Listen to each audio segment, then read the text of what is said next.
What's going on, YouTube? It's Sensei and Place Me Channel, Mr. A&D. Back to you guys on a Double or Nothing 2021 review. And joining me is my man, not Deion Sanders for Prime Time. What's up, y'all? It's me, the PRIME. Hey, look, y'all. We usually do the wrestling live. We do the wrestling reviews live. The pay reviews live. But so Prime was actually live at Daly's place, experiencing Double or Nothing. I've been enjoying all the videos that he has been sending me. It's been dope. That place was full capacity and live, stuff like that. So I was like, well, you know what? And besides, this show had to be the WrestleMania because this was like a first ever 4-hour show that they did. Yeah, And this is their WrestleMania. what'd you say? This is their WrestleMania. Exactly. So they did a 4-hour show, and the full place. The crowd was going into it. After Prime had left, after it all went off, I was like, okay, well, we're tired. And then there's Memorial Day going on, so I was like, you know what? We're trying to record it this way for you guys. So hopefully we'll be back with the live streams when it comes to pay-per-views for Hell in a Cell, which is coming up on June 20th. I think that's the next pay-per-view up on our radar. So, but real quick, Prime, before we get into the whole Double or Nothing card, I want to know how did it feel to go back in the stands, back in the crowd, full capacity at Daly's place to see an AEW show.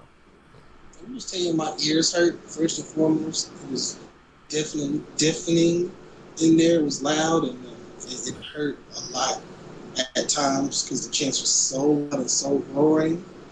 But overall, I had a good time. But it felt good though, didn't it? Yeah, it felt good. It was fun, you know. It was fun. Everyone was chanting, and it was it was a good time. That's good. Good time in a while. So first off, we have a pre-show match which I didn't see, but he saw. So I'll let Prime give his view on it. But we had a singles match for the NWA Women's Championship. We had Serena Deeb taking on Riho. So I did not get a chance to see that matchup, but everybody been raving about it online. So Prime, tell us real quick, about that women's match. I would just say real quick, for the first match to be in full capacity, the crowd was hot. It was hot for Riho and Deeb. It was like loud. Let's go Riho, let's go Deeb. So you can hear it, like if you watch it, you can hear that first 30 seconds of the match is very loud. And it's like, it don't stop the whole matches. Let's go Riho, let's go Deeb, the whole match. On to the match. The match is very good. A lot of close calls. I would probably say this is the best match, pre-show match, if not one of the best, maybe in the top 5 or top 3. I don't know. I'm being serious. But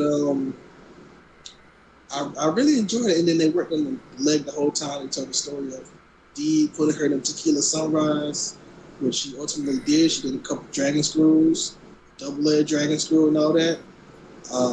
Riho did a double foot stomp from the top rope to the back and all that kind of stuff.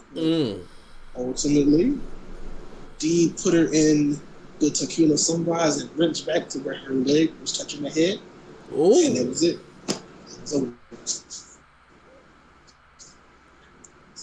Dee got the win. Riho tapped. How was that? Well, that's dope. Serena Deeb puts on great stuff, great matches. Glad to see her hold that NWA World Championship and just being in a company that appreciates her. Because once again, WWE wasted her back when she was there. Well, I don't want to say they wasted her, but she was not as good back then. She kind of did. She was one of those people that have to go and kind of develop, kind of like how McIntyre and a lot of others did. Yeah. So I feel that's what she had. Okay. Not to say that she was bad or anything, but some people have to go and develop and see what they actually are, not just what they give you. Because, that happens to some people. They find out they just they are awesome, kind of, and then then that's when WWE won. Yeah. I understand that. All right, so we're going on to the main show now. So the main show, AEW Double Another 2021, we're here. I appreciate the daily space. I do like how they have it's like half outside and half inside, and that really helps with, like, the sunset and the sun also in the day. It's kind of like how that thing is in Seattle. It's like it's half outside, half inside. In Seattle? Yeah, in Seattle, watch it when they have WrestleMania 19 at. Oh, you talking the baseball field? Okay. Gotcha. Okay, I thought you meant the where the Seahawks play. Wait, no, okay. I see what you mean. It's where the Seahawks play, isn't it? No, that's the baseball field. Wait, so the Seahawks don't play on that very large top that arena that's like all the way up in the air in Seattle? That's the main sports complex thing. All right, hold on, let me just, because WrestleMania 19 wasn't in a baseball field. That was in the stadium. Okay, let me real quick. I'm gonna just look this up while you keep talking. Well, so while he's looking it up, but we kick off the night with Brian Cage taking on Adam Page. It's not for the FTW World Championship, even though I don't know if they're counting that or not. But Brian Cage has a win. Okay, I found it. Okay. Yes, it was the baseball stadium. It was the baseball stadium. Yes. Okay. They were at the baseball stadium, which is not the same as where it's not the same as where the Seahawks play. Okay. But yeah, the Seahawks, I think it's like retractable. I'm not sure. Maybe they just did adjustments to it because none of these pictures look how it looked back then. So they adjusted it. Okay, well, I was just basically trying to illustrate my point about the half outside, half inside. But yeah, gotcha. Yeah, it's not really half outside. It's not really half outside, half inside. It's all outside with a roof, like with just a hood, pretty much. Oh, okay. Like, cause none of it connects. It's just a roof or a hood that just goes over it. It's not anything that connects it from, like, it's all still outside. Like, if you're standing at the gate of the arena, you can see the ring. Okay. Yeah. Well, overall, it looks like a dope place. So this match gets started. Brian Cage is bringing out all indie Cage in this whole kind of matchup. 1 point, Adam Page. The crowd is hot for Adam Page, so it shows that he's still over. Hits a moonsault to Brian Cage on the outside of the ring. Brian Cage hits one of those superplexes onto Adam Page onto the ramp. That ramp got a lot of work tonight also. Top rope F5, but Page kicks out. Man, I hated that. I hated that so much. That sounds like y'all don't even need to put that spot in the match if that's the case. That's the one where I take you at. Mm-hmm. But it was just like he kicked out of, like, not even like a late 2. He kicked out at an early 2, and people were like, "This is awesome." I'm like, nah, that one wasn't awesome. That one sucked. It's kind of like if he had hit the drill claw from the top. It was like he kicked out an early 2. I'm like, no, bro, you killed the drill claw. Yeah, but that's so Brock Lesnar sucks there, right? Like, that's not just the F5 that nobody kicks out at. That's the F5 from the top rope. It's even more devastating.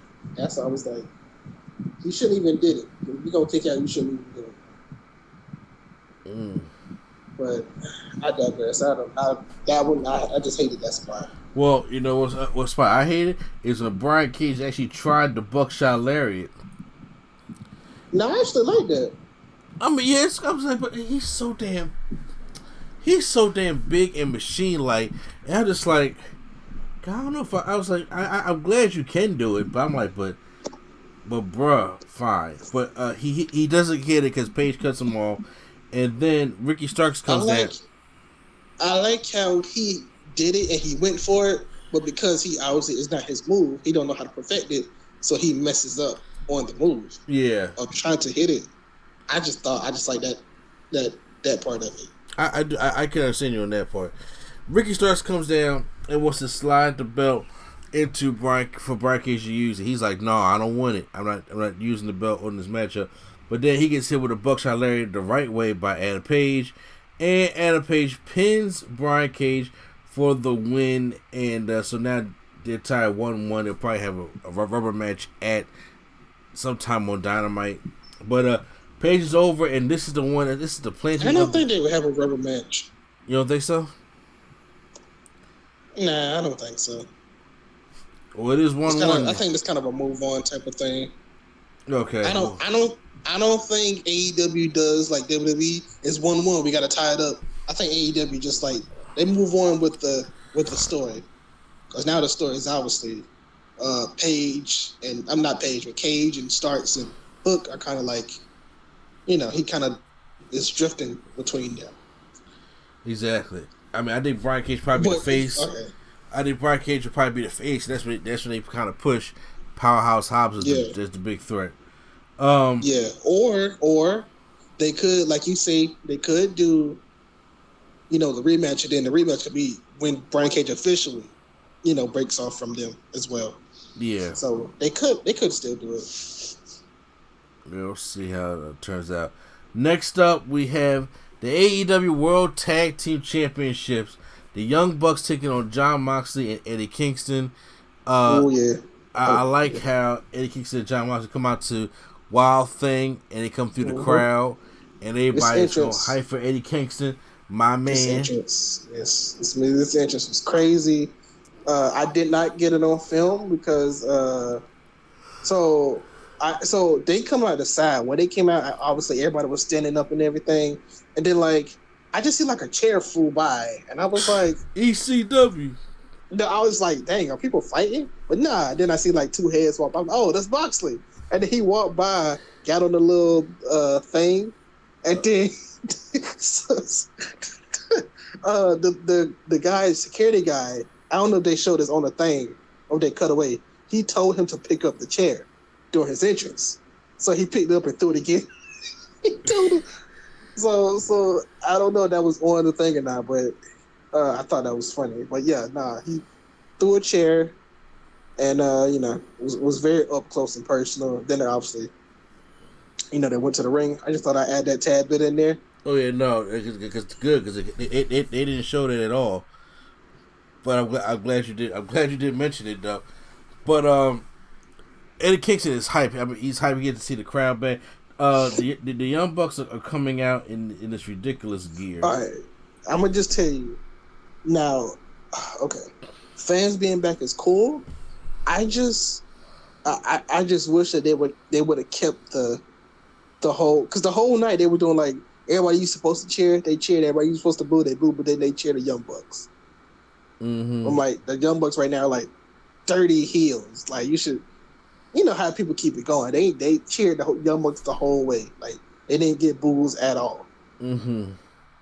I kind of was like, dang, y'all should boo them. They was trying so hard to get booed during the match. Obviously, if you've seen the match, but everybody just didn't want to boo them. Yeah, you're right. So I understand that they're tired that they was wearing, but I was like, okay, but because they had Pocket. Pocket and Champion and stuff like that all over the kind of patches and stuff like that. But anyway, the Young Bucks are going kind of old school. I see Nick Jackson imitating Macho Man at one point. But yeah, they were doing very heel comedy spots. I will say, Matt Jackson was doing the Hogan ears, and they were doing old school taunts, the "You Can't See Me" and all them different kind of taunts. Yes, even at one point, they did the Shield taunt. Yeah, they did the Shield ton, and one of them said, "Ooh, ah." So yeah. Yeah, so that was cool. Even though they did get attacked during when people was thrown in their streamers, but we get That was a machine. oh, that was a machine. Oh, that was people throwing them in. Nah, that was like the cannon that they used for the money come out. That was Yeah. a streamer machine. Oh wow. Okay. Yeah. So I guess saved on money, they saved on arms because of COVID. So sure. Uh, we get a pile driver to Matt Jackson along with a capture pile driver. Mm-hmm. Moxie, they get distracted, and then Matt Jackson hits Moxie with that spray can that he has, which busts him open, and they end right up in the face. They end up hitting a Meltzer driver to John Moxley on the ramp. Mm-hmm. And I was like, okay, 450 to Moxley. Moxley's still kicking out, and then Moxley started to get that indie darling stuff. He gets a super kick party. Moxley's not staying down. They give one. They take Eddie Kingston out. Then they give Moxley 3 bang for your buck in a row and win the matchup. I'm gonna say it like this. Overall, the match was great. I enjoyed the tag team match. However, if he's going to be with his son, I don't think, his daughter, whatever kid Renee is having,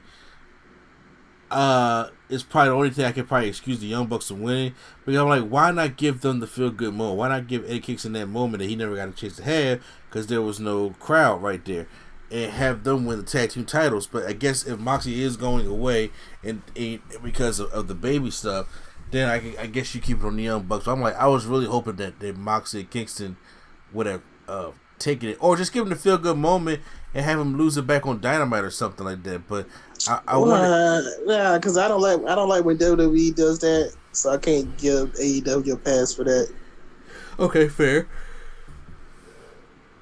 And and AEW don't do we just give you a title reign just for this moment and then that's it. Like the Zack Ryder WrestleMania win. Yeah, we don't just give it to you and then take it away. So I got you. All right. Well, so how'd you feel about the match? I thought the match was okay. It was cool. It was actually a very entertaining match, a very good match in person. Just one thing though, because you was watching, I was watching live. So during the match, Carl Anderson and Gallows came out, and somebody ran all the way from the commentary table, like ran across the this ramp thing, and then jumped on Carl Anderson. I don't know who that was. Neither do I. Cause I was about to ask you that question. Who's that person? They were in all black, and I'm gonna tell you, right? Somebody said it was Cass, but I don't believe it. This guy was running a 4-4.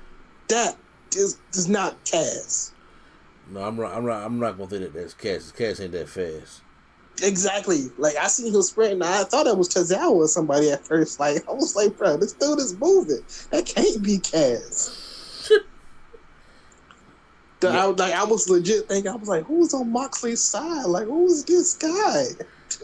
Oh, shit. I mean, it could have still been Leo Rush also. Serious. I was like, I don't know who this guy is. But they told me it was Cass, and I didn't see his face. I still don't know if that's Cass or not, but that's what I was told, and I kind of still don't believe it because I didn't watch that part of the video of the pay-per-view. Yeah, so I was about that same question. I don't know who that was either of who came in. Maybe we will find out. Maybe they'll play it to the storyline or something like that. I'm not necessarily sure. Casino Battle Royal time. Oh boy. So we got. I would say before we start, they gotta either explain the rules better or just make it a straight up Royal Rumble. Yeah, because see, first off, in the Casino Battle Royal, they each have groups, and each group comes out, and then the Joker is the surprise guest one, and they do every single year, and then the winner is going to get a shot at the AEW World Championship Or in this case, going to be in 2 weeks. So, we start off with the clubs. The clubs is Christian Cage, Matt Sydal, Powerhouse Hobbs, Dustin Rhodes with a cowbell, like old school for real. He's the natural. That's his gimmick. Yeah, and Max Caster. I did like the line he said. What was it about? He said Christian can only be successful if he has an edge. Well, I'm gonna tell you right now, Max Caster is extremely over. Really? Extremely over with the crowd. Extremely over. You know, because I wasn't picking that up at all. I was like, he's going here doing the rap. I did like the edge line that he had. So, but I didn't know he was. My favorite line was another line. I get to it, but like, so he came. So when the Acclaim came out, everybody was like, "Oh, it's the Acclaim." And then when he came back, I was like, "Oh!" They got louder. And then I was like, "Okay." Then he came out. He said his thing about Christian Cat. I think he said like, "You need to dust off the cobwebs. She was better with an edge." I think that's what he said. Yeah. But my favorite line, he said, "Look, Matt Sydal, what did he say? Matt Sydal, I'm gonna catch you slipping. I'm gonna take you to the top, and you're gonna be tripping." I thought that was the funniest line, and nobody barely caught it. Because you know when he made his debut, the first thing he did was slip on the top rope. I thought that was clever, but you know ain't nobody catch it. You know, but hey, apparently, you know, Max Caster is extremely over, so they can use him as an upper mid card person if they want to. I can tell, especially if they're going to have crowds back, then Max Caster is going to be on your TV screens more. I can just tell you that. I believe in that. Do you think the Acclaim still going to be a thing, or they were just going to push Max Caster? I think it'll be like the Acclaim as a tag team, but people will be coming to see Caster because when the other Acclaim member came in later in the night, he didn't really get a reaction. So, you know, it's kind of like Jungle Boy and Luchasaurus. Yeah. Yeah, it's kind of like that. Next, well, Matt Sydal's out first. Okay, so I did not take notes of every elimination as they happened, but you know, just some of the important ones. The Diamonds is Isaiah Cassidy, Matt Hardy, 10, Nick Carano, and Serpentinko, who gets dragged out by Luther and gets literally tossed into the matchup as Luther walks away. All right. I was sitting next to these people that are like, they're not new to wrestling, but they kind of don't follow AEW as closely. So they was like, oh, they still got Matt Hardy here and all that kind of stuff. Matt Hardy went for a twist of fate on the ramp. I was like, they was like, oh, he almost did. I'm like, Matt Hardy is almost 50 years old. He is not about to do no twist of fate on no ramp. I already knew that wasn't happening. But they try to jump 10 before he comes out, and then he basically sees it coming, and he power bombs Isaiah Cassidy on the ramp. And I like how Cassidy sells his back the rest of the match. But he power bombs Cassidy on the ramp, and then him and 10 and Nick Carano had a good exchange, a good back and forth where Nick Carano hit a huge spear on 10. Huge spear. Now we are at the Hearts now. So yeah, we get the Varsity Blondes, Brian Pillman Jr. and Griff Grayson, Colt Cabana, Anthony was it Bowens? Yeah, Bowens. Yeah, that's the other acclaim. Yeah, the other Acclaim guy, and Penta guy who's rocking the Joker gear. So I thought that was kind of cool. Okay, Pentagon and Colt Cabana both were over. Well, over. Okay, when Colt Cabana's theme song hit, everybody was like, "Boom, boom, Colt Cabana!" So they sung his song. That was kind of just it. But then, of course, that all got overshadowed when Penta came out, because you know we haven't had crowds in like 14 months. So Penta don't know if he's over or not because his whole gimmick is doing a Saramento in the crowd. So he hasn't did it. First thing he did when he comes out, Sacramento and everybody chanted. He said, "Oh, I still got it." And then of course, Yeah. during the whole match, here he goes, Sacramento every time. Mm-hmm. So yeah, he kind of overdid it, but I guess it's his first time back. So yeah. He likes somebody who just taking up and getting drunk in by the crowd. Now we got the Spades, the final group before the Joker, Jungle Boy, Mark Quinn, Aaron Solo, Evil Uno, and Lee Johnson. So now they're in here. We have the eliminations. Like I said, I didn't do too much eliminations. Huh? Weirdly enough, Evil Uno got one of the biggest pops of this match. I figured he would. I thought there was more Dark Order members that was going to be in there, but there weren't. I mean, I would have rather had John Silver in there, because John Silver is the one that's like the firecracker, as they call him. Yeah. So I would have put John Silver in there, and because like Evil Uno and Stu Grayson kind of go together. Like Evil Uno is not a singles competitor. Wow, they've been doing John Silver as a singles guy. So I would have put John Silver in there, but Evil Uno had a good crowd reaction. I think 2 or 3 people in there was last minute additions. Oh, okay. Yeah, like Aaron Solo, Lee Johnson, and the other dude, Serpentico, were last minute additions. Well, speaking of what we thought may have been last minute, we get the Jokers coming out. We're like, who is it going to be? Is it going to be Andrade? Is it going to be Daniel Bryan? People saying it's Lio Rush. Yeah, nobody seen that coming at all. And first of all, I didn't know Lio Rush was in Japan.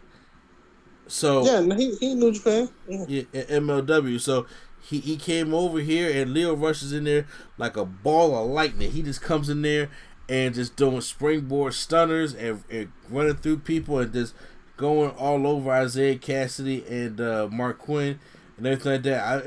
It was good to see him come out there and just showcase all his little bit of talent before he get tossed out, because he didn't stay in the match long. He got tossed out. Yep. By the way, they didn't show this, but Christian and Matt Hardy had a stare down, and everybody went crazy for it. They did, because Matt Hardy was trying to say, Christian, we got all the history from TLC and stuff like that. We should tag team and take out. They did it twice. Huh? They did it twice. Yeah, to take out Jungle Boy, but it doesn't happen. Matt Hardy gets eliminated, so it's now the Jungle Boy and Christian left. And I was like, yo, my pick may actually win here. And see, I was thinking Christian only because, for one, Christian is older, and so put him in a title match, he can just get his title shot and just be out the way and lose and be out the way, while Jungle Boy has like 20 or 30 years to be in the title picture. But I said that, and because every time they do I'm not tired of it, but every time they do a battle royal, Jungle Boy is always the last two or the winner. Yes. Every time they do the tag team battle royal or just a regular battle royal, Jungle Boy is either the last one to get eliminated or he's the winner. So that's all I'm saying. Good observation.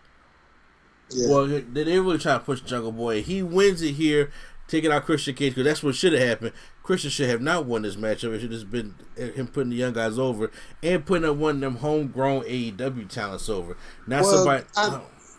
I say Christian will win because Christian will get Omega over rather than just Omega just beating Jungle Boy.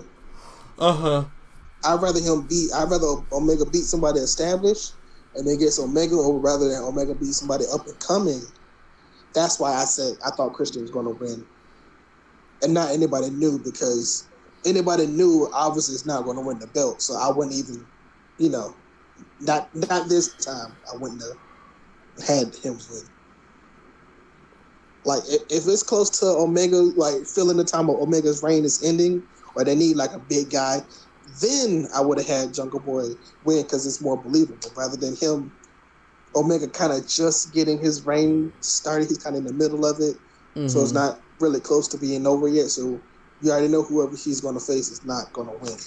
That was my reasoning behind it. But I feel you. You want new people to win. I got you. Yeah, I'm saying, especially if it's the homegrown talent. So, but like I said, Jungle Boy gets the win here. He goes up against Kenny Omega in 2 weeks on Dynamite. We already know where the storyline is going for. It's just to showcase Jungle Boy to see if he can hang on Kenny Omega. We know he's not winning the championship because All Out, they mentioned that All Out is coming in September to Chicago. Mm-hmm. And then they got Full Gear coming in November. So either All Out or Full Gear is where Adam Page is going to take that championship. Well, it's definitely All Out. That's their second biggest show. Yeah, so that's definitely what's going to be it. All right, let's get through some of the stuff right here. So, next matchup, your boy Cody Rhodes taking on Anthony Ogogo. The American Dream, Cody Rhodes. He borrowed his daddy's name for a night. He goes there, and my God, this is, look, as much as I love Cody, because I don't have a problem with Cody, this was a Triple H, John Cena. Say that again and just say yet. What? I don't have a problem with Cody yet. I have a problem with Cody yet. Thank you. This was a Triple H, John Cena approach to this matchup. What I mean by that, all of Cody's stuff recently, though. Yeah, but you know, it seems like stuff is more meaningful. But now he comes out, and oh my God, the interest! I was like, I wonder if he got Cody's interest, because you know Cody's interest was a lot, and I'm just like, I knew it was going to be a lot because it's Cody, and Anthony Ogogo, who's kind of green. We start off the matchup, he gives him the gut punch, and I'm like, oh, see, this is why I don't like this as a finisher for him. Then he gives him the angle slam, and then Cody, kicks out of that. And there we go. I thought that was rude, to be honest with you. I'm like, how you gonna hit an angle slam to somebody red, white, and blue? Exactly. And they kick out of it. And by the way, he got his gut punch. That's his best shot.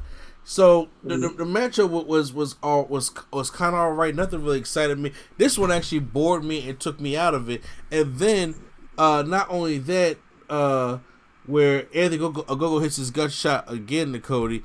He goes for the pin, but his arm is laying under the bottom rope. And Cody hits that. Did he hit the crossroads on him? No, he did not. He didn't hit the crossroad not one time. He hit the vertebreaker. That's right, the vertebreaker, which is a dangerous move. So if you go to the vertebreaker right, you can really get damaged. But he took the vertebreaker, and Cody won the matchup. Not only he got the entrance, huh? Real quick, all right, so Homicide calls it the cop killer, right? Mm-hmm. Somebody said Cody calls it the cop caller. Which I thought was funny. Yeah, that sounds about right. But I just don't... First of all, Cody should not have won, and this should not have been a USA versus other match. Exactly. This whole thing was just stupid to me. I was not into it. I wasn't into Cody stroking the ego. Like I said, first of all, Anthony Ogogo is the one that's green. He's the one that should be getting the rub. Cody shouldn't even win this match. This does nothing for Cody. Nothing. Yeah, we got to get that young. We got to get that young up and coming Cody Rhodes over. Just that makes no sense. So I was like, no, I wasn't feeling this. I wasn't feeling it for the match from Jump Street. So of course, the crowd was out of the match. But you know what made it more just like why is when. So I knew Cody was coming out when right before this they had like Sean. They had somebody come out. He's like a ex-military dude. Yeah. And they said like we're raising awareness for military, and they had everybody stand up and clap for him and everything. And then they were handing out the American flags to wave around. I was like, oh, this must be something Cody related. As soon as I say that, they show that graphic. Cody and Anthony Ogogo. I said, I knew it. Oh, they didn't hear to say it today, man. You know that. Of course, he comes out. Yep, he comes out with the with the American thing. Yep, I knew. So that took the crowd out of it for about a match and a half. This match and the first half of the next match. You're right. So Cody wins the matchup. There's nothing for Cody. Now Anthony Ogogo has to really build himself back up. But now we're going to the next matchup for the TNT Championship. Miro taking on Lance Archer. So, funny things in this matchup, Lance Archer attacks Miro with a crossbody right as he's coming down to the ring with all four. No, I'm thinking someone else. Excuse me. He come out the ring with his championships. Then, Lance Archer does his little walk. He does his moonsault onto Miro for a quick thing. Puts Miro through a table on the outside. This is a big house fight. But then he goes to rush to Miro. He hits him with a belly-to-belly to the planted crowd, which they were clearly there to catch Lance Archer. You can tell by the people behind me, actually. Say what? There's the people behind me, actually. Oh. The people in the row behind me, somebody in the AEW shirt came and they was like, all right, come with us, follow us. And then they took them and then they went down to the front and they sat them there. And then like 2 minutes later, they came and did the belly-to-belly over the barricade, took them out. I was like, dang. Wow. Yes. Because they were, I guess whatever happened, they moved the Miro match back because they were supposed to go down there. Soon as Leo Rush came down, they were supposed to go down there. But then I guess that match got moved for Cody's match. Mm-hmm. So then the guy in the shirt came. He was like, okay, come on, guys, right now. Come on, guys. He took them, and they went down there. And then the next thing, they did the belly, and they kind of knocked everybody over that was in the front. So I thought that was weird but cool at the same time. Yeah. Meanwhile, Miro's in the ring trying to set up Lance Archer, and then all of a sudden, here comes Jake Roberts. Your boy Jake Roberts comes down, and he's sitting there, and it looks like he's about to get the snake out, but then Miro grabs the bag, and he's just tossing it around, and then he launches the bag up to the top of the ramp, and the snake is supposedly still in there. It looked fake. Okay, so the next second, everything he threw looked fake because if there was a real snake in there, Peter gonna call the hell out of Tony Khan's phone, and they not ready for it. I mean, obviously, it's not a snake in there, but the illusion of it did with the gist of what you obviously the gist is did what it was meant to do to make you think that he threw the snake. Which I'm not saying that people are gullible, but people in the crowd was really thought he really threw an actual snake. I don't know if it was actual snake or not. No, it wasn't an actual snake, but people in the crowd was really upset as if he actually threw a snake. And that's what I'm saying. Peter will call them and real quick and shut all the shit down. But no, we're not gonna do that. He puts Lance Archer in the game over. He passes out. He doesn't tap out. He passes out, and Miro retains the TNT Championship. I thought it was okay. I thought it was okay for a while. I didn't know how to feel about it because I knew obviously he was gonna have to, pass out, but I don't know how I felt about seeing Lance Archer slumped like that. And when Miro let go, Lance Archer body was limp. I was like, dang, I don't know, how can he come back from this? I don't know, but I don't know, but he is the Rock. I mean, shoot, he's trying to say somebody else. Yeah, I don't know how Lance Archer is going to come back from this, but that's what I'm saying. When you have Lance Archer and somebody you try to build a mirror, I they probably push this match just a little bit too fast. Yeah, I always think it was too fast, but yeah. But you know what? But I'll tell you the match that was right on time. It was Dr. Britt Baker, DMD, taking with Rebel, not Reba, taking on Hikaru Shida. Yep. For the AEW Women's Championship. Shida has been a champion for over a year. Dr. Britt Baker is hot on the tail right now, and we get into it. And the match was pretty good. Like I said, I didn't see the Serena Deeb match, but I heard people saying it was better than this matchup. But I like what I see from Britt Baker and Shida, though. She has a special glove try to put in the lockjaw with, but it's not necessarily not working at the beginning. Excuse me, when it comes to Shida and stuff like that. But the crowd is behind it. You can tell which way the thing is going to go. This matchup I did not take as many notes for as Britt Baker does put the lock on Shida, and Shida does tap out to the lockjaw. Mm-hmm. And I didn't know if she had Britt Baker's would pull out another finishing move or not, but she is now your new AEW Women's Championship. They need to get a bigger belt for them women. That was the bigger belt. Really? Yes. Okay. It was slightly bigger. It's slightly bigger. They awarded Riho a new belt on the past episode. All right. Well, I thought the matchup was decent here. I especially just like the moment of Britt Baker actually winning the matchup. But I've seen her journey ever since AEW first started, so I felt like we kind of grew up together. So it's about time to put the championship on her. So how do you feel about it? I like it. I would just say though, the crowd was hot for Britt Baker. So like, if they're gonna keep like for the rest of whatever, keep going and doing full capacity crowds, they're gonna have to turn Britt Baker face. Because she is way too over to not be a face. Like when she came out, everybody cheered. Then when she did the DMD, it was definite. Everybody was like DMD, kind of like how DDP. It was like, yeah, that's her thing. And if she's gonna keep doing the DMD thing, it's gonna almost be bigger. Well, not bigger than, but big like the Adam Cole baby. If she keeps doing it. Oh, okay. So yeah, that's gonna be her thing. Well, whatever the thing is, I'm liking it. I can't wait to see, how she's going to do with the women's championship. But she got the character down.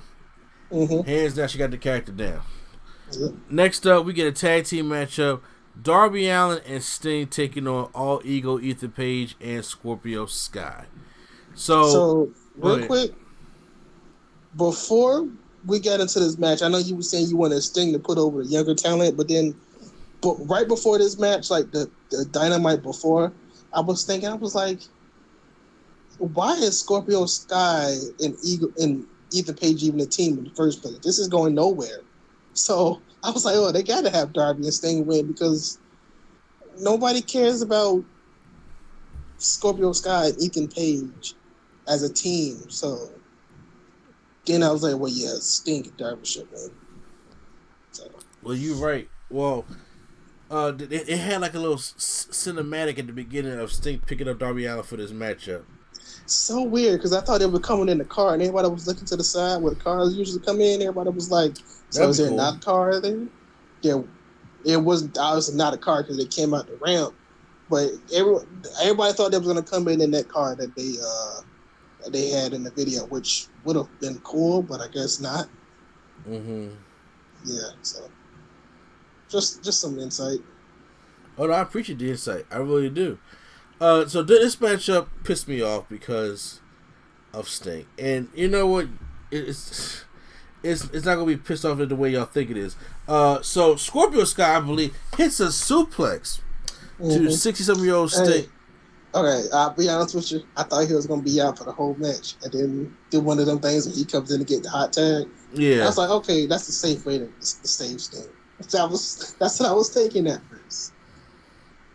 I agree with you wholeheartedly also, and I'm just like seeing Sting no sell the superplex on the ramp, get up behind Scorpio Sky, get all pissed, knock him down, and then do a diving splash to him and Ethan Page off the stage. I'm like, yo, I'm pissed off because WWE had this guy under their nose this whole time. And if he was truly healing, even after his neck injury from Seth Rollins, y'all had Seth Rollins go through the ringer. Y'all kept blaming him and all that kind of shit like that of why Sting is out. And I'm like, yo, the things this 60-something-year-old man can still do in the ring.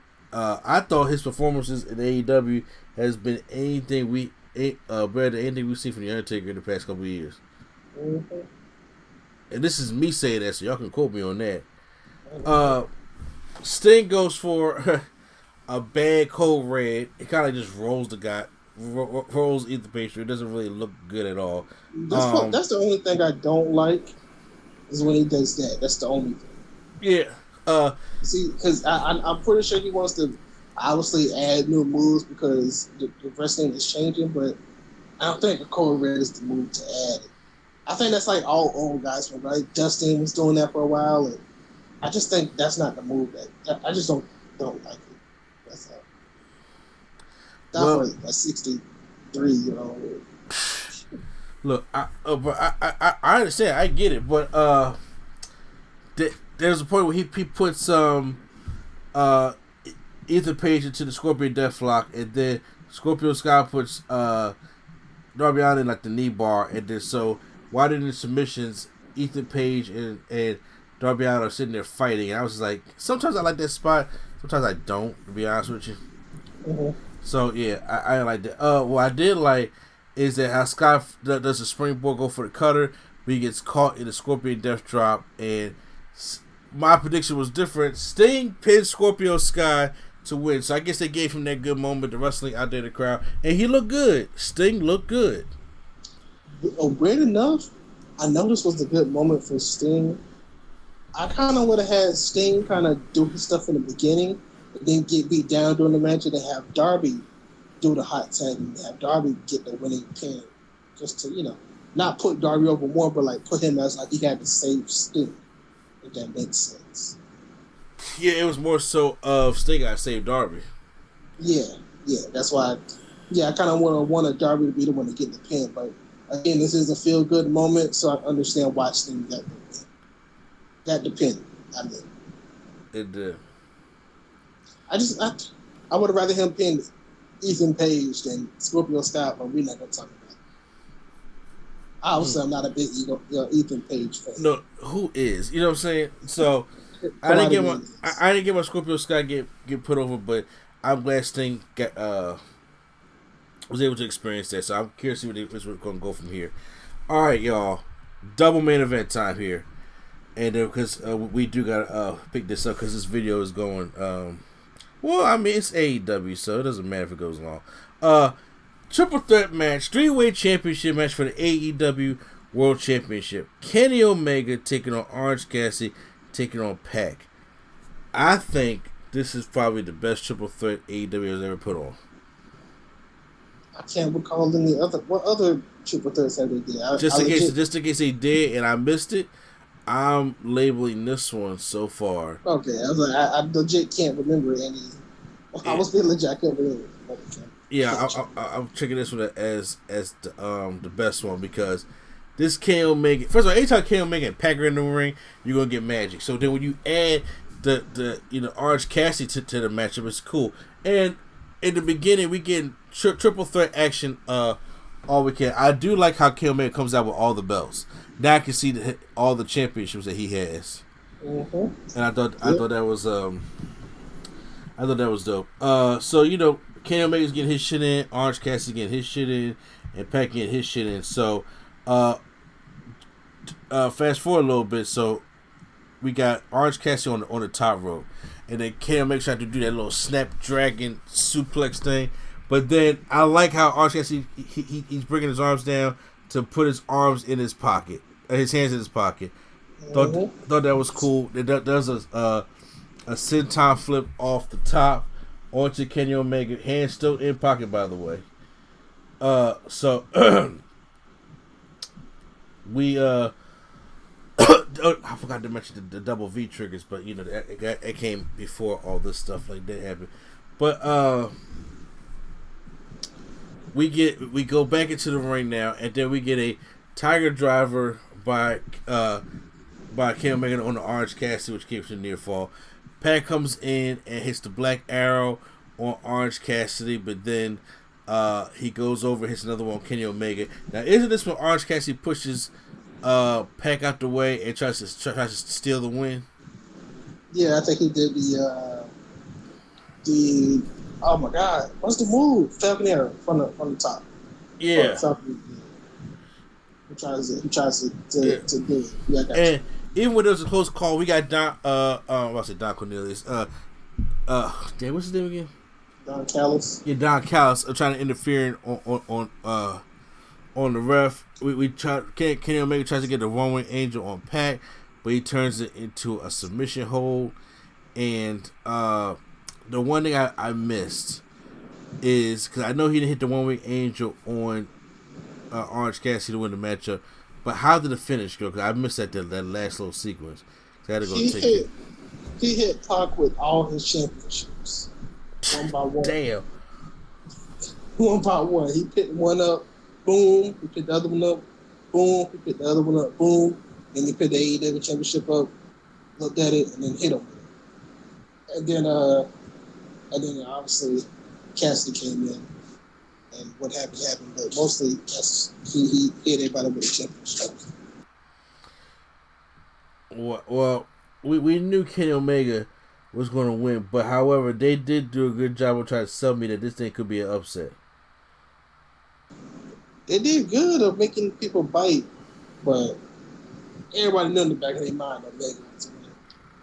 Everybody knew.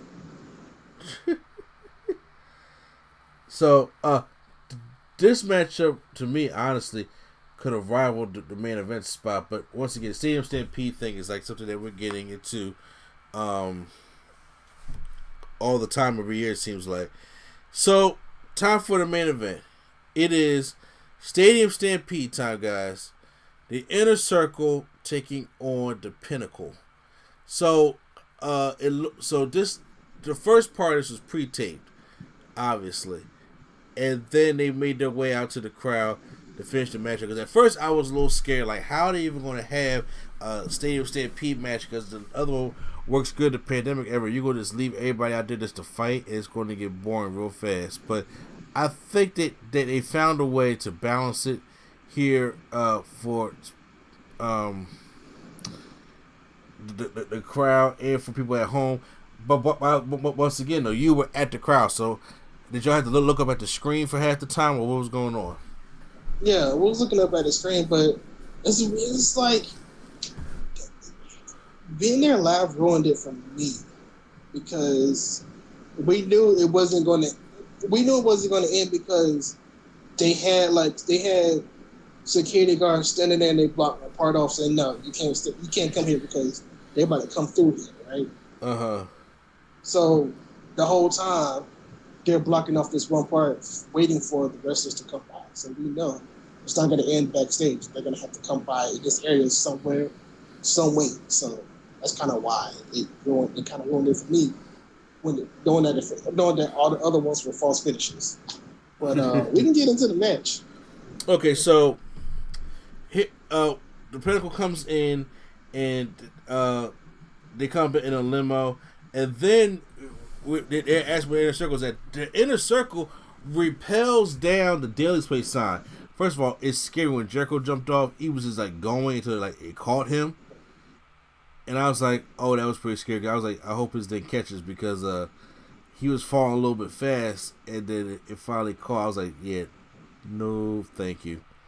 But it was a really cool entrance. So they start fighting, of course, right there on there in the middle of the field and outside the ring, and then we start breaking off into like sections. We got Chris Jericho going off with MJF. We have Pride and Powerful going off with FTR. We have Sammy Guevara going off with Shawn Spears, and of course Hager and Warlord gonna go at it. That's how we're gonna follow this real matchup. Quick. I thought the individual parts were cool, but I just thought they didn't do a good job at cutting back and forth. No, I agree with you on that one. Yeah, it's like we get like 20 minutes of Wardlow and Hager and then like 5 minutes of like Sammy. I just thought they should have gone back and forth and get better. I agree. MJF is sprinting, like literally sprinting backstage, and he starts to fight off with Jericho, and now that those guys are fighting backstage. Did they run into some of the Jaguars? Was it the head coach and the assistant coach? Yeah, Urban Meyer and one of his coaches. Yeah, and they just started throwing football. They passed Jericho football as he's throwing them at MJF. Now we go over to Warlord and Jake Hager, who are fighting, and they find themselves in like this meat freezer. Why is the freezer even there? Why are there like pigs and slabs of meat hanging from the freezer? I'm just like, honestly, y'all trying to give it that effect though, but my God, are y'all serious? That's a legit freezer. And then Hager says, is that all you got? But then Warlord just trucks him through a wall. So there we go when it comes to Hager. Now we go to Sammy Guevara. Finds Shawn Spears in the room surrounded by all... I love this. You love this? I love the visual of him in the room full of chairs. Oh, okay, yeah, waiting okay. for I said Sammy. Yeah, waiting for Sammy and him just like basically tapping the chair on the ground and Sammy, him yes, engulfed in the room of chairs. I love that. yes. Oh, yeah, I agree with you now.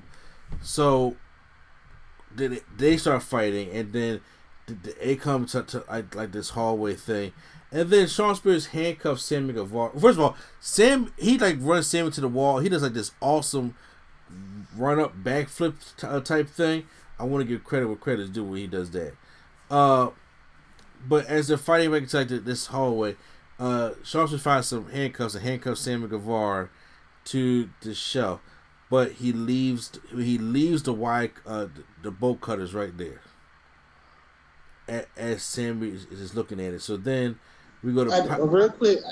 I do got to give credit to Sean Spears. He did do the La Parka thing with the chair, which I liked. Oh yeah, I definitely missed that though. But He did like the La Parka walk. How he comes to the ring with the chair. uh-huh.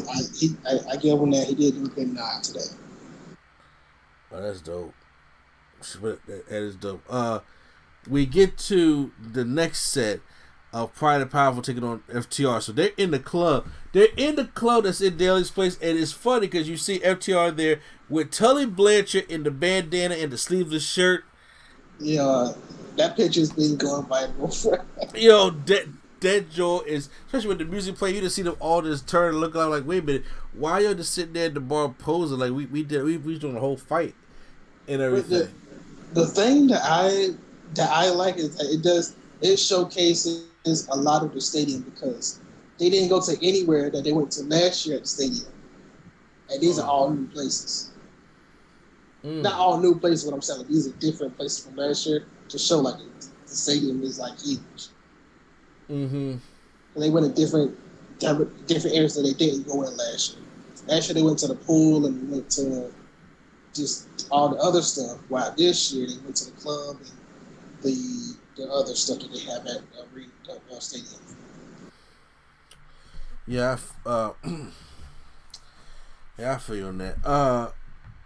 I think. Hold on, let me see where I was left off at. Which I'm trying to say which? Oh yeah, so we were at the club. In the club, so FTM. Here's the thing about the club that do me. So as if I in the club, guess who's DJing? It's Conan. You know Conan, they had to have somebody. You know, Pride and Pepper had to have somebody there to go with Tully. So of course Conan, two old guys. Conan is there. He's not dead. If y'all watch Lucha Underground, because he did die in Lucha Underground, and I'm just like, oh, Conan is back. I was worried about Conan, and I was like, okay, it was cool. See, he got the pop when it came to us seeing that. Then after we're done with the club, we go back to Hager and Warlow, and they're fighting some more. And I find some of this golf cart. He tries to powerbomb Hager off the golf court, but he reverses it and it chokes him off the cart to this pile of like wood and stuff like that. So that takes care of Warlow so far. But then now we cut back to MJF and Jericho fighting. Right. Real quick. Yeah. This is why I said it kind of ruined it for me. So I was sitting right behind the hard camera. Oh. So like during this whole during this whole like pre-tape part, the cameraman is just chilling. Then out of nowhere, he like jumped up and like started pointing the camera to the crowd. Everybody, and he points it up, and everybody looking like, "Well, what's up there? What's going on up there?" Because like it's so like weird how quick he just got up and then started pointing the camera towards the crowd. And everybody's looking where he's pointing the camera, like, what's about to happen? And sure enough, here comes Jericho and MJF. Yes, after because they go they rustle some more in the back. There's a pile driver on an office table. To Jericho, which seemed kind of stiff. He works on Jericho's arm, and then that's when they come back out to the outside. In today's world, you see Jericho and which video you showed me of MJF like fighting on top of the on balcony and stuff like that. I thought that was cool. I forgot. Jericho Yeah. did throw MJF through like a glass door also. He was right on top of me. It was so weird because like whatever it was Jericho hit MJF with popped off and hit me and like 3 other people in the row. Yeah. I think it was like a light or something. I don't know. But yeah, I don't know if you can hear it in that video, but you can hear my reactions and other people's reactions and stuff. No. I heard it all. I heard it all. Oh, but yeah, you can hear it. Yeah. So we get Shawn Spears is walking out, and then all of a sudden, I was like, I love how the commentators just jumped right on us, like they didn't even give a chance to look at him. They're like, it's the Inner Circle Motorcycle Gang, and I was just like, wait a minute, what? They have a gang or a club, and they tried to run down Shawn Spears. Wasn't as funny as the MJF run earlier, or even the Sammy Guevara run in last year's Stadium Stampede, because they try to repeat the spot, but it don't get as much love as the Sammy Guevara one. Because with it being a Sammy spot, every time Sammy's involved in the crazy match, that's one of the things where they feel like they have to do it. Fair.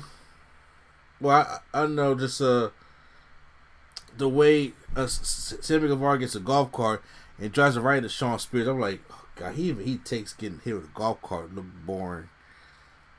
Opposed to how Sammy sold it last year when he got hit with the with the golf cart.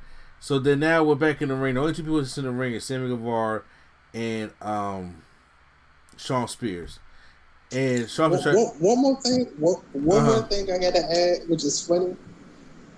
After Jericho beat up MJF and kind of took him out, Jericho was celebrating. He was like, yeah. And then he kind of got sitting there. He was like, all right, y'all stop looking at me. Look at the screen. Look at it. Look at the screen. He was angrily pointing to look at the tape trial so we can see Shawn Spears and Sammy Guevara come in the arena, which I thought was hilarious. Oh man, I got definitely check that out. So you gotta help me out here because it's Sammy and Shawn Spears in the ring by themselves. Okay, so once again, I had to go tell with the kids. How did it actually finish? Because I know Sammy won it for the Inner Circle. Huh? 6:30. Oh, 6:30. There we go. 6:30 on the Shawn Spears and wins the matchup. Good moment that seeing the full arena sing Judas. And I thought that was dope. For the 6th time. You said no. What? So I sent you a video. The video I sent you, that was the 3rd time that they sung Judas. Wow. So it was even louder than that. Wow. But yeah, the first time they did it, they just love the song. I mean, it's a dope song, but they just love the song, man. I think they just like the people cheering it. That's why. Yeah. But yeah, so it's louder than that.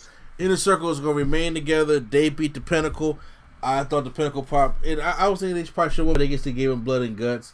Also, we did definitely skip over that Mark Henry is coming because we talked about it off air, but Mark Henry definitely did sign with AEW and as a new coach, especially for their new show, AEW Rampage, coming this year. I'd like for him to be a coach and a scouting person because he's the one that scouted Bianca Belair. So I'm like, he's probably going to be there, one of their scouts. Yes. I hope so too. That'd be dope. Yeah. That'd be cool. That guys, that right there was Double Nothing 2021. I trying to get a grade to this thing. I know we talked a little bit longer, but like I said, it was a long show, and it's good to have the fans back into place. So yeah, right now I'm gonna give Double Nothing. I'm gonna give it an A. I'm gonna give it an A as well. The only matchup that really took me out of it the most was Cody.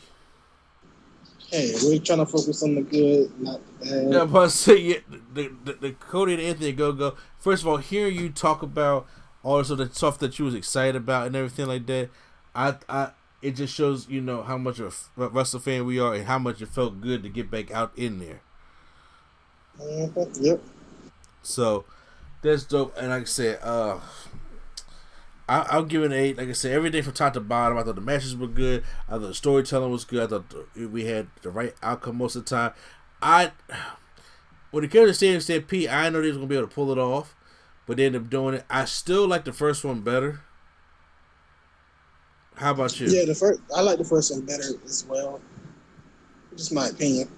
Yeah, I like the first one better, but I do think that they did try to bring some creative here for um, the second one. So I don't know if this is going to be a tradition for Double or Nothing. It's going to be like the Stadium Stampede match, kind of like the Money in the Bank thing was for WrestleMania. So I don't know. Real quick, honestly, like I was thinking, if they really wanted to show that, like how they really happy to invite fans back, I was like, why not just do the whole show in the stadium and try to sell out the stadium since it's like y'all WrestleMania? Right? People are excited to get back, and y'all want fans. Yeah. Stadium. But I mean, I agree. They didn't. I would have did it because I was like, WWE having SummerSlam at the Oakland Raiders, not Oakland Raiders, Las Vegas Raiders Stadium. I would have tried it. I would have attempted to do it. That's just me. You're right, and they're gonna try to pull out all the stops, so they're gonna have to come ready and prepared. So, all right, but guys, that's our review. Sorry to keep you all long. Our review went a little bit longer than we had anticipated, but once again, if it was on live stream, shit, probably would have been even longer. So, post your comments down below. How'd you guys feel about AEW Double or Nothing in 2021? Hit the like button if you guys enjoyed our review. Hit the subscribe button for more wrestling content right here on NC Studios. So once again, it's NC the place to be. Children of D, and not Deion Sanders, but Primetime. All right, y'all. It's been real, but one more thing I do say. What was I gonna say? Oh, I got a video especially for your wife and her favorite wrestler, and I sent it to her. Oh yeah, she told you that. She showed me. It's funny because they didn't even show him in the thumbnail, so that's even funnier. Yeah. Oh yeah. She definitely showed. I was like, yeah, you don't understand. So I just laughed. But yeah, so guys, once again, this is NCA Place with Children, I just said Prime Time, and the Nerd Coalition is out.